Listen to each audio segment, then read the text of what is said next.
Anda bersama saya Dia Mega Saryanjaya di Kompas Bisnis. Presiden Prabowo Subianto beberapa kali bilang beliau tidak anti kritik. Apakah Presiden juga pro dengan transparansi, tidak alergi kalau dimintain transparansi? Saya sudah bersama Head of Equity Research Bahana Sekuritas, Mas Putra Satria Sambiantoro. Saya berangkat dari pola APBN kita. Dari 2017, APBN kita selalu dipaparkan ke publik tepat waktu, pekan kedua atau pekan ketiga ya. Dari 2017 Mas, sampai ya di akhir eranya Pak Joko Widodo. Setelah Presiden Prabowo diangkat 2 kali, Menteri Keuangan Sri Mulyani menghilang bersama APBN-nya. Bagaimana publik membacanya? Apakah ini menjadi sinyal bahwa Presiden kita atau pemerintah kita yang era kali ini agak alergi dengan transparansi? Secara alergi untuk transparansi saya rasa jawabannya belum tentu gitu loh, karena kami di pasar modal secara reguler diberikan komunikasi yang sangat-sangat transparan oleh dari Kementerian Keuangan, dari Bank Indonesia, dari OJK, karena kami kan di pasar modal secara harian berinteraksi dengan pelaku investor ya, investor portfolio ya. Nah, yang saya mau tekankan itu adalah saat misalnya kita kan punya credit rating investment grade, fiskal sangat berkaitan dengan surat utang nih. Surat utang sangat berkaitan dengan bagaimana rating agencies atau investor asing menilai dari perekonomian kita. Nah, saat rating agencies ini, Fitch Ratings, Standard & Poor's, Moody's menilai satu perekonomian negara, itu ada 2 indikatornya, kuantitatif dan kualitatif. Kuantitatif itu biasanya ya model-model lah seperti pertumbuhan ekonomi, hutang dari pendapatan dan lain-lain. Tapi ada faktor kualitatif di mana ini ada policy credibility di sini. Jadi kredibilitas kebijakan itu juga penting. Karena investor-investor asing ini mau tahu kalau Anda melakukan satu kebijakan A dan Anda akan bilang untuk oke, kami akan melakukan A. Apakah Anda akan follow through? Apakah Anda itu akan konsisten? Apakah Anda akan mencapai A tersebut? Gitu loh. Jadi ini ada policy credibility yang sebenarnya dalam 15 tahun terakhir sejak krisis finansial 98 kita ini memiliki kredibilitas yang sangat-sangat tinggi di mata investor. Iya. Gitu loh. Jadi fiskal moneternya kita itu sangat disegani karena bisa memberikan satu prediktabilitas. Ya, saat misalnya suku bunga akan diturunkan, harusnya investor tuh tahu udah dari 6 bulan lalu gitu loh, ini arahnya Bank Indonesia mau ke arah sini gitu. Saat misalnya Kemenq Bu Sri Mulyani bilang, kita kan punya undang-undang nih, defisit APBN tidak boleh melebihi 3% dari PDB. Betul. Investor asing tahu Indonesia minimal Bu Sri Mulyani akan melakukan hal yang tersebut. Saya berikan contoh, saat 2020 kita lagi pandemi COVID, kita tidak punya uang untuk bayar vaksin, untuk renovasi rumah sakit, dan lain-lain. Gitu. Kita melakukan relaksasi anggaran. Dari yang tadinya itu 3%, kita lepas. Ya. Sempat pada puncaknya itu defisitnya Indonesia 6% dari PDB. Tapi apa yang dilakukan oleh Bu Sri Mulyani? Dari 6%, Bu Sri Mulyani bilang ini hanya one off. Jadi ini mungkin hanya saat pandemi dan saya akan kembalikan lagi. Pengecualian. Oke. Gitu. Jadi istilahnya, ada satu murid bilang sama orang tua atau gurunya, gitu kan ya. Aduh, maaf Pak, nilaiku lagi jelek nih. Aku dapat 50 di matematika. Tapi ini kayaknya one off deh, Mah, Pak. Semester berikutnya aku akan belajar. Kau balikin lagi. Nilainya jadi bagus lagi. Dan apa yang dilakukan anak ini? Dalam hal ini, ya anak ini perempuan namanya Sri Mulyani. Dia beneran bagus nilainya. Dia beneran yang tadinya defisitnya itu 6. Ya, dalam tanda kutip ugal-ugalan gitu kan, 6%. Dikembalikan dalam periode 3 tahun. Kembali ke bawah 3% dari PDB. Ini ada satu kredibilitas. Dan kredibilitas itu nggak bisa dicapai dengan 1-2 tahun ya. Ini adalah kredibilitas selama 10 tahun investor percaya. Makanya kenapa banyak rumor di pasar itu kan, waduh kalau Bu Sri Mulyani turun itu rupiah melemah dan lain. Sri Mulyani effect. Bagus. Lalu apa yang terjadi dengan APBN kita yang menghilang 2 kali? Apakah itu akhirnya melukai kredibilitas Sri Mulyani yang sudah dibangun bertahun-tahun? Ini investor sudah percaya sama Bu Sri Mulyani. Gitu loh. Kepercayaan susah untuk, ya sama saat kita sudah dikhianati oleh pasangan kita kan susah kan memaafkan itu kan ya. Ini kita sudah begitu Bu Sri Mulyani begitu misalnya kita pacaran gitu kan ya, datang ketemu di restoran jam 8, dia datang jam 8 selalu, datang lagi jam 8, besoknya lagi janji nih saya akan nikahin kamu tanggal segini, dia datang lagi. Kredibilitas itu penting gitu loh. Ini mengapa yang dilakukan yang dilakukan ke depan adalah bagaimana ini, istilah bahasa Inggrisnya adalah our hard fought credibility, kredibilitas yang sudah diperjuangkan. Ini jangan sampai hilang nih, gitu loh. Karena kita ini dari 3 rating agencies tersebut sudah investment grade, bukan hanya karena fundamental makroekonomi kita kuat, tapi secara kredibilitas kita sangat baik, sangat bagus. Misalnya gitu loh, kita punya pacarnya itu selalu datang jam 8, tiba-tiba sekali gitu kan, ya telat 10 menit lah. Terlambat 2 bulan. Pertanyaan saya gitu loh, Anda masih percaya nggak sama pacar Anda? Terus kan pacar Anda bilang, iya ini itu keterlambatan mungkin karena administratif, sempat diskusi dulu sama orang tua di rumah dan lain-lain. Akan memaafkan dan masih percaya karena orang ini udah selama 12 tahun memimpin Kementerian Keuangan Indonesia, selalu menepati janji, selalu punya kredibilitas. Gitu nah, makanya gitu loh, kalau diperhatikan pergerakannya saham itu kan ya, di pasar modal jadi kan saham, pasar modal ada 3, pasar saham, pasar obligasi, pasar falas, nilai tukar rupiah. Dan lihat dalam bulan Maret ini yang terkoreksi dalam itu cuma pasar saham. Ya. Kalau pasar saham terkoreksi, menurut saya tidak ada kaitannya antara Bu Sri Mulyani dirumorkan akan mundur atau di reshuffle dengan koreksi di pasar saham. Nggak ada kaitannya. Saya bisa bilang gitu. Kenapa? Karena kalau Bu Sri Mulyani beneran itu akan mundur dan lain-lain. Kan ini orang yang kredibel ya. Yang kena duluan tuh seharusnya bukan di pasar saham. Di pasar obligasi dan di rupiah dulu. Nah kan kita ngelihat nih, di pasar saham yang turun belum menular. Dan saya rasa tidak akan menular.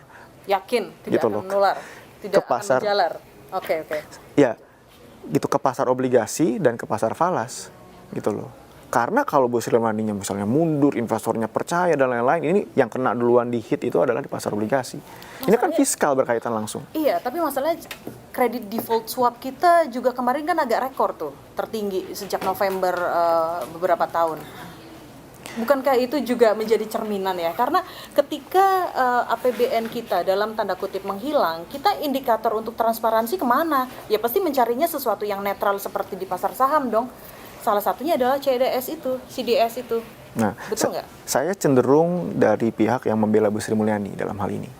Dalam hal misalnya, gitu loh, kredit default swap-nya kita naik. Terus yield mungkin sempat naik tereskalasi.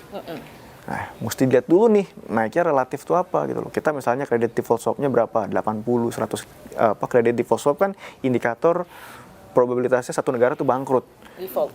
Jadi makin tinggi itu premiumnya makin tinggi, itu artinya negara tersebut makin dianggap lebih mungkin buat bangkrut gitu kan ya. Rentan. Tapi kita itu naik ke 80-100. Base case sebelum Bu Sri Mulyani kita 200-300 loh. Balik ke baseline segituan ya. Gitu. Jadi ada istilahnya ya, kita suka tidak suka gitu loh. Mau politisi itu bilang, wah Bu Sri Mulyani seperti ini dan lain-lain. Ini di pasar ini ada namanya Sri Mulyani Premium. Sri Mulyani Premium artinya adalah kalau kita minjam uang dari investor internasional biasanya 7%, mahal dong, gitu kan. Dalam dolar biasanya 7%. Karena yang datang minjam uang itu Bu Sri Mulyani punya kredibilitas, kita bisa minjem utang global bond 5%. Oh, prudent nih, kayak gitu maksudnya. Prudent nih, gue tahu nih kalau gue minjemin duit ke ibu yang ini pasti balik. Jadi ada seperti Sri Mulyani Premium, suka nggak suka. Dan ini dampaknya positif bagi pasar obligasi, bagi pasar rupiah. Dan sejauh ini ya, itu tadi, yang terjadi di pasar saham belum terjadi di pasar ini karena masih dijagain, masih ada kredibilitas Bu Sri Mulyani di sini. Oke, APBN masih dijaga oleh seseorang yang bernama Sri Mulyani. Tapi masalahnya Mas, ada beberapa bukan fenomena sih, ada beberapa hal yang juga memunculkan pertanyaan ya, terutama tentang gas dan rem. Oke, saya ke eranya Pak Jokowi deh sebagai cerminan. Dulu permintaannya Pak Jokowi ABCD sedemikian rupa. Anggaran butuh untuk kementerian ini nih, oke, ada yang diokekan oleh Sri Mulyani, ada yang tidak. Salah satunya adalah anggaran pertahanan, kalau kita ingat, ya kan, untuk pembelian pesawat bekas. Itu kan anggarannya di hold tuh sama Bu Sri Mulyani, nggak cair. Ada sesuatu yang menurut saya ketika melihat banyak indikator, kok fungsi rem ini di Bu Sri Mulyani kok sedang tidak maksimal ya.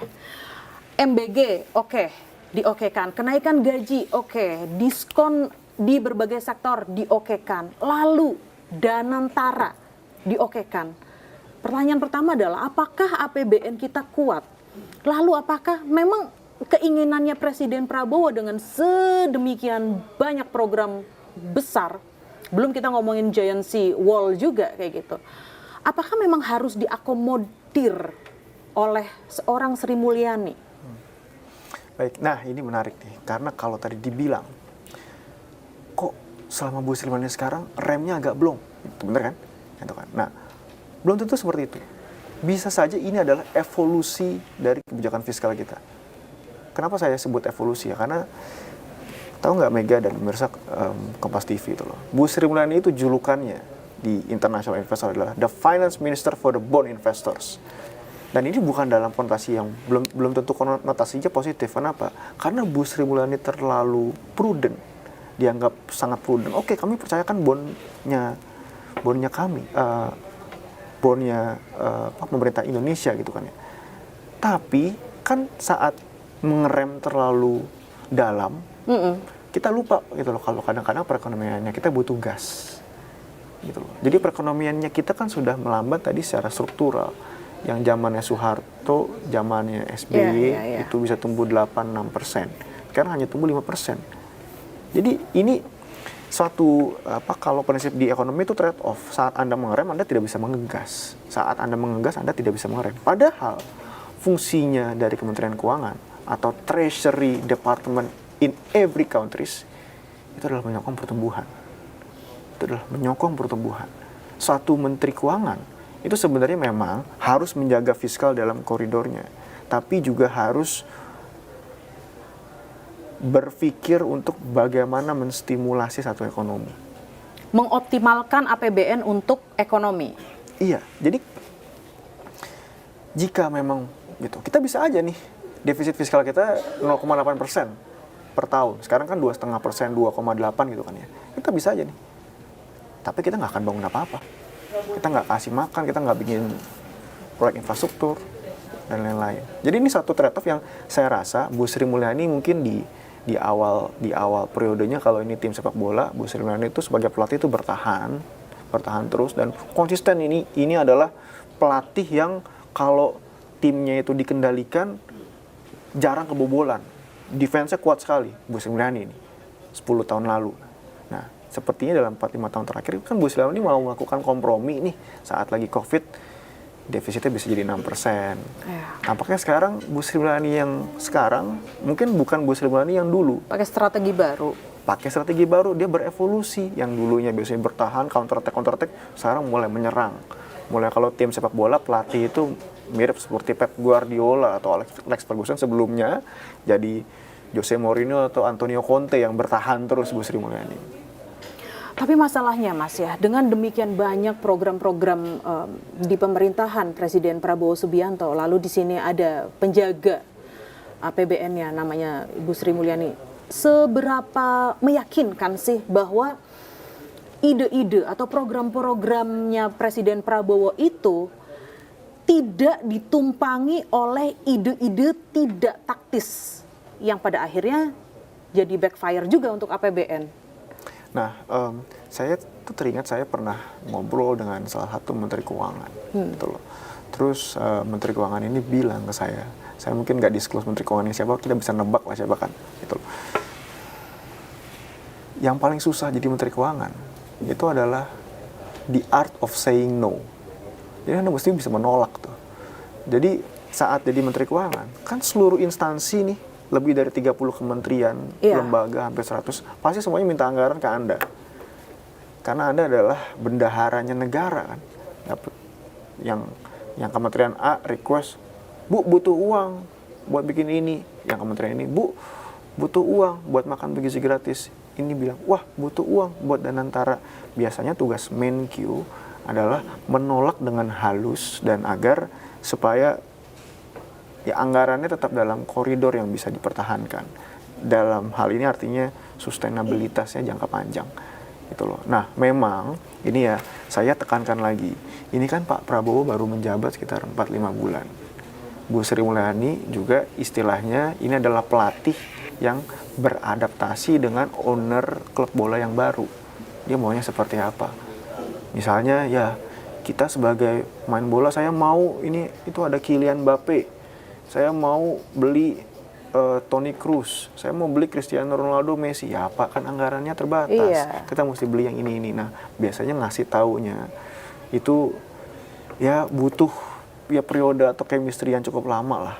Oh, dan ya, 4 bulan ini terlalu prematur untuk kita menjudge bahwa Bu Sri Mulyani kok mengiyakan semua ya asal Bapak senang dalam tanda kutip kayak gitu. Terlalu awal? Terlalu prematur, dan saya nggak setuju kalau Bu Sri Mulyani itu dibilang ya asal ya ABS gitu kan ya. Karena ya ujung-ujungnya saya rasa pertumbuhan ekonomi itu penting. Tapi juga sustainabilitas fiskal itu adalah kredibilitas yang juga perlu dipertahankan. Stabilitas juga ya. Baik, terima kasih Head of Equity Research Bahana Sekuritas, Putra Satria Semjantoro. Sampai jumpa di Kompas Bisnis selanjutnya.